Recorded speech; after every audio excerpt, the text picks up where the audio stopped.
Normal যারা young ছেলেদের জন্য কি বলবেন, তারা যদি লাইফে এগোতে চায় কি বলবেন? গভর্নমেন্টের উপর ভরসা না করে নিজের কনফিডেন্সের উপর ফেথ রেখে নিজে কিছু করায় যে তাগিদ সেইটা যেন প্রেরণা পায়। যেমন এই রাজুদাকে দেখছি নিজের থেকেই এন্টারপ্রেনার মাইন্ডসেট ডেভেলপ করেছে এবং ওনার এটা হবি, তাই তো? একদম আমার ভালো লাগে, আমার ভালো লাগে যে লোকের, আমি বেসিক্যালি লোকের না কষ্টগুলো তুলে ধরবো যাতে লোক ইন্সপায়ার হয় যে কীভাবে উঠেছে।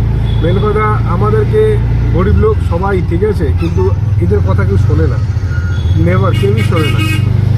তো সবাই যার টাকা আছে তার কথাই শোনে, যার নেই তার কথা কেউ শোনে না। তো সেইগুলোকে আমি তুলে ধরি। অনেস্ট ওয়েতে থেকে পরিশ্রম করে যাওয়া এবং এন্টারপ্রেনারশিপ মাইন্ডসেট ডেভেলপ করলে নিজেরও হেল্প হবে এবং বাই ডিফল্ট আদার সেক্টরও। হ্যাঁ, যাতে কেউ একটা যাতে ইন্সপায়ার যদি দিতে পারি ভাই, একটা বিশাল কিছু। ঠিক আছে, আপনাদের আশা বাদি। আর এই চ্যানেলে আপনার কলকাতায় কোথায় কোথায় বেস্ট প্লেসেস আছে, দক্ষিণেশ্বরে কোথায় বেস্ট প্লেসেস আছে, কোন টাইমিংসগুলো আছে সব আপনি জানেন, এর মধ্যে সব দেওয়া আছে। মানে নানান জায়গায় নানান ভিডিও, 50 টাকা খুঁজতে দিলে হয়ে যাবে। মানে নানান ভিডিওস আছে, পেয়ে যাবেন। ঠিক আছে, এই নামে search auto blogger Raju, auto blogger Raju. Thank you দাদা।